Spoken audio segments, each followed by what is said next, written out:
From A24 comes the new horror film Undertone, directed by Tuason. Sorry if I mispronounced the name, Ian. And starring Nina Kiri and the voice of Adam DiMarco and the body of Michèle Duquet. This is a thinking person's horror film. This is a very quiet, very slow, very headphones-oriented horror film. I saw this in Dolby because somebody had said to me, it's all about audio. You really want to see it with really good sound. So I did.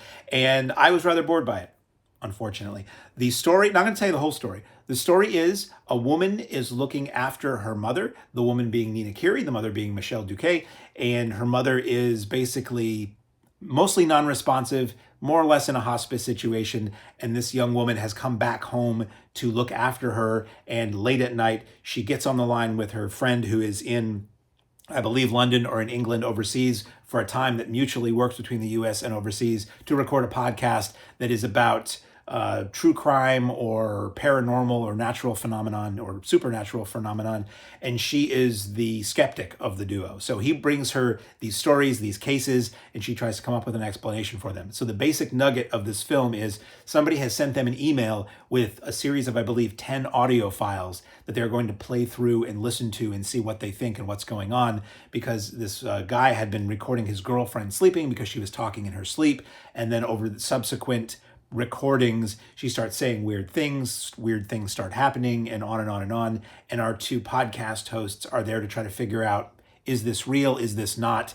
And slowly over the course of the film, this supernatural element seems to maybe start seeping into our main protagonist's life. Now, is she just up too late and too stressed and not enough sleep and hitting the bottle too much and feeling too much guilt, and it's playing tricks on her mind?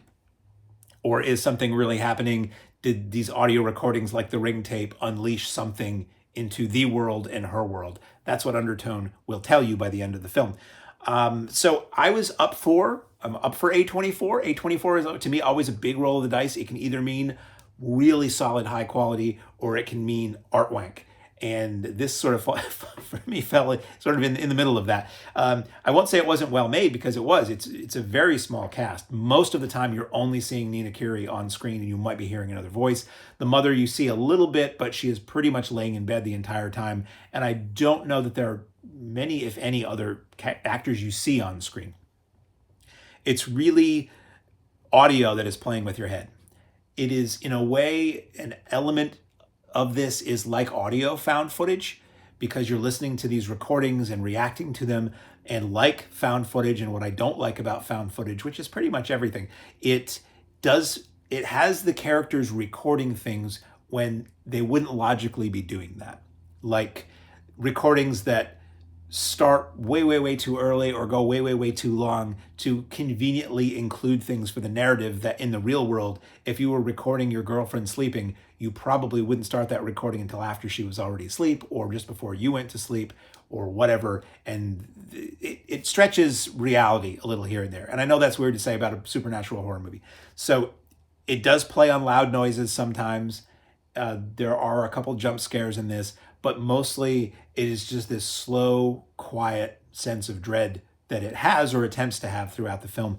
Ultimately, I and the Friday night audience that I saw it with, I didn't care for it. And some of the audience at the end of it seemed to be like, what was that? Because I think I do research before I see a movie, not about the plot, but, who's the studio? What's the rating? What's the scuttlebutt? I think an average multiplex crowd stumbling into an A24 movie is probably not the best crowd for an A24 movie. So I won't hold the audience reactions against the quality of this film.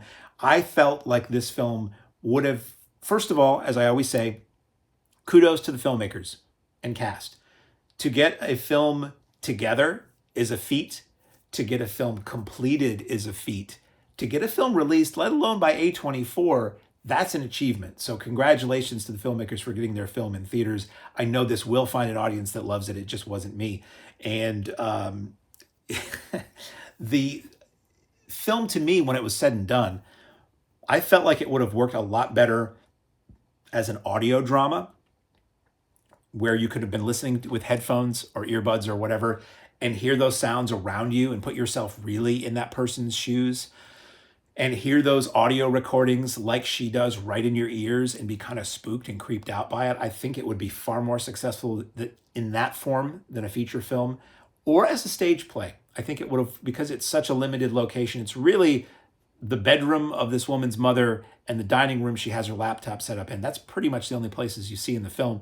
I think it would someday probably work pretty well as a stage play. So your mileage may vary on that, but I was personally not a fan of Undertone.